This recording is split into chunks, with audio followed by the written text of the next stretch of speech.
మాత్రమే ఉండాలని నా ఎప్పటి ఆశ.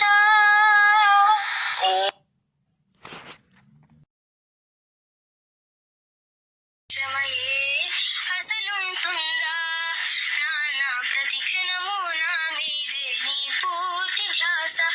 నువ్వు ఎప్పుడు ఆనందంగా మాత్రమే ఉండాలని నా ఎప్పటి ఆశ. నాన్న నాన్న నీ మనసే